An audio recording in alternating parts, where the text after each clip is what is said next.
इस वीडियो में हम देखने जा रहे हैं टू बी के ये 4 concepts, expected to be, required to be, want to be और गोइंग टू बी। अब इनके ठीक बाद हम वर्ब की थर्ड फॉर्म यूज़ करेंगे। ओके, अब वर्ब की थर्ड फॉर्म जब टू बी के साथ यूज़ हो जाएगी तो इसका मतलब ये है कि ये सारे के सारे पैसिव वॉइस हैं। ओके, जो ऑब्जेक्ट है वो सब्जेक्ट की तरह से काम करेगा या सब्जेक्ट की जगह पे होगा, और उसके साथ यानी जो ऑब्जेक्ट है जो सब्जेक्ट का काम करेगा उसके साथ कोई काम किया जाएगा। वो काम नहीं करेगा, वह काम को रिसीव करेगा। ठीक है, तो आइए इस वीडियो को हम शुरू करते हैं। और शुरू करने से पहले आपसे मेरी एक रिक्वेस्ट है कि वीडियो अगर पसंद आता है तो एक लाइक ज़रूर कर देंगे, और चैनल अब तक सब्सक्राइब नहीं किया है तो इसको सब्सक्राइब करते चलेंगे। फर्स्ट कॉन्सेप्ट लेते हैं, स्ट्रक्चर लेते हैं, और वो है रिक्वायर्ड टू बी, और वर्ब की थर्ड फॉर्म फुल स्ट्रक्चर आपके सामने है, वो है ऑब्जेक्ट। ऑब्जेक्ट या सब्जेक्ट बन के आएगा। ठीक है, तो ऑब्जेक्ट प्लस बी, बी मतलब इज़ेमा या फिर वाज वर। प्रेजेंट में इज़ेमा, पास्ट में was were, plus to be plus verb की third form plus other words. ठीक है, अब सेंटेंसेस किस तरह के होंगे ध्यान दीजिएगा कि अगर मैं कहता हूं कि कमरे को साफ किए जाने की ज़रूरत थी। ओके, कमरे को साफ किए जाने की ज़रूरत थी। अब देखिए कि जो काम है वह कमरे के साथ होगा, यानी काम को रिसीव करने वाला कौन है भाई? तो कमरा है, ये रिसीव करने वाला है, मतलब ये पैसिव वॉइस में है। ठीक है, तो कमरे को साफ किए जाने की ज़रूरत थी। The room was required to be clean. ठीक है, the room was required to be cleaned. यह दूसरा सेंटेंस देखिए कि स्कूटर की मरम्मत किए जाने की ज़रूरत है। ठीक है, इट मीन्स द स्कूटर, यही ऑब्जेक्ट है क्योंकि काम को यही रिसीव करने वाला है।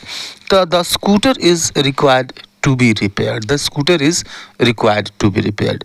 तो जिस तरह नीड का यूज़ है, जो अर्थ रखता है वही अर्थ यह रिक्वायर्ड भी रखता है। ठीक है, किसी ने मुझसे पूछा था कि नीड और रिक्वायर में फ़र्क क्या होता है, तो एक वीडियो मैंने इस पे बनाया हुआ है, आपको लिंक आई बटन में मिल जाएगा या फिर डिस्क्रिप्शन मिल जाएगा, वहाँ से आप जाके इसे देख सकते हैं, या फिर मैं दूसरे वीडियो बनाने की कोशिश करूँगा।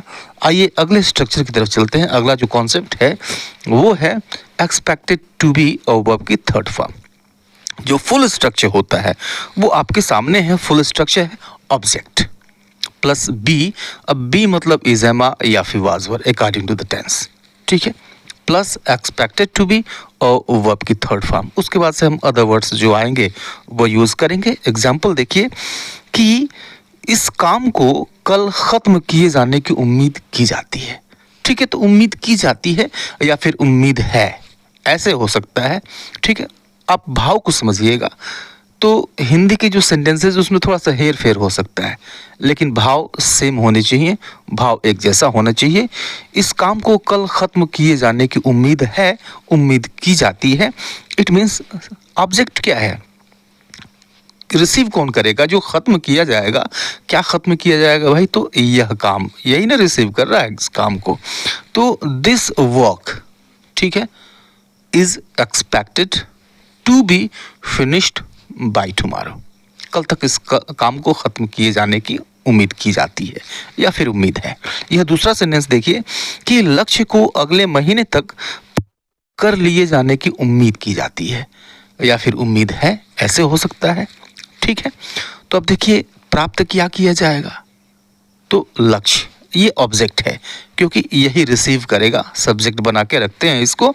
तो the target is expected to be achieved by next month. The target is expected to be achieved by the next month. Okay? आइए नेक्स्ट स्ट्रक्चर लेते हैं हम। नेक्स्ट कॉन्सेप्ट है टू बी के साथ, और वो है वांट टू बी और वर्ब की थर्ड फॉर्म। पूरा स्ट्रक्चर आपको होगा कि सब्जेक्ट यानी वही ऑब्जेक्ट है जिसको सब्जेक्ट बना के रखेंगे यहाँ पे, plus want to be plus verb की third form plus other words. ठीक है, सेंटेंसेस देखिए कि हर कोई सम्मानित होना चाहता है। ठीक है, देखिए पैसिव वॉइस में हर कोई सम्मानित होना चाहता है, तो सम्मान को रिसीव कौन करेगा भाई? तो हर कोई, यही तो है ऑब्जेक्ट, इसी को सब्जेक्ट बना के रखना है। तो एवरीवन वांट्स, प्रेजेंट इंडेफिनिट है, चाहता है, तो everyone wants to be respected. अब देखिए टू बी रेस्पेक्टेड, ये वाला जो हिस्सा है ये पैसिव वॉइस है, ठीक है। अब देखिए कि पीछे के जो सेंटेंसेस हमने देखे थे उसमें डबल पैसिव वॉइस थे। जो पहले वाला हिस्सा था वो पैसिव वॉइस में था, और ये जो टू बी और वर्ब की थर्ड फॉर्म ये भी पैसिव ही है, ठीक है। इस दूसरे एग्जाम्पल को देखिए कि वह आमंत्रित किया जाना चाहता है, ठीक है, वह आमंत्रित किया जाना चाहता है। इट मीन्स ही वांट्स, ये भी प्रेजेंट इंडेफिनिट है, तो ही वांट्स वह चाहता है, और आमंत्रित किया जाना टू बी इनवाइटेड, आमंत्रित किया जाना, ठीक है, ये पैसिव फॉर्म है, राइट। और लास्ट जो स्ट्रक्चर है, लास्ट स्ट्रक्चर को देखते हैं हम कि गोइंग टू बी के साथ, इसका कॉन्सेप्ट क्या है, गोइंग टू बी और वर्ब की थर्ड फॉर्म। पूरा जो स्ट्रक्चर होगा वो होगा सब्जेक्ट प्लस बी, बी मतलब इज एमा या फिर वाज पर, प्लस गोइंग टू बी और वर्ब की थर्ड फॉर्म, ठीक है। अब इसमें कोई काम को किया जा रहा है ऐसा बताया जाएगा, किसी काम को किया जा रहा है ऐसा बताया जाएगा, ठीक है। जैसे इस ओवरब्रिज का उद्घाटन शीघ्र किया जा रहा है, शीघ्र किया जा रहा है हो जाए, या फिर शीघ्र होने वाला है ऐसे हो जाए, ठीक है। तो सेंस आपको लेना है, ठीक है। हिंदी के जो फॉर्म्स हैं वर्ब के वो थोड़े से डिफरेंट हो सकते हैं, ओके। जो सेंस है वो सेंस लेना है आपको। तो ओवरब्रिज का उद्घाटन शीघ्र किया जा रहा है।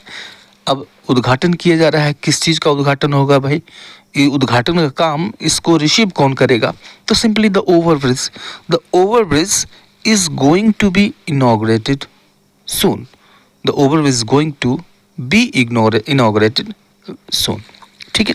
अब इस दूसरे एग्जाम्पल को देखिए कि आज इस विषय पर एक मीटिंग रखी जा रही है, ठीक है, आज इस विषय पर एक मीटिंग रखी जा रही है। तो today a meeting is going to be held on this subject, ठीक है। तो रखने के अर्थ में हमने होल्ड का यूज़ किया है, और इसका थर्ड फॉर्म होता है हेल्ड, राइट। आप देख रहे हैं कि जो रखी जाएगी, क्या चीज़ रखी जाएगी भाई, इस काम को रिसीव कौन करेगा, तो द मीटिंग। अब इस टुडे को हम लास्ट में भी रख सकते हैं, the meeting is going to be held on this subject today. तो टुडे शुरू में भी हो सकता है, लास्ट में भी हो सकता है, ठीक है।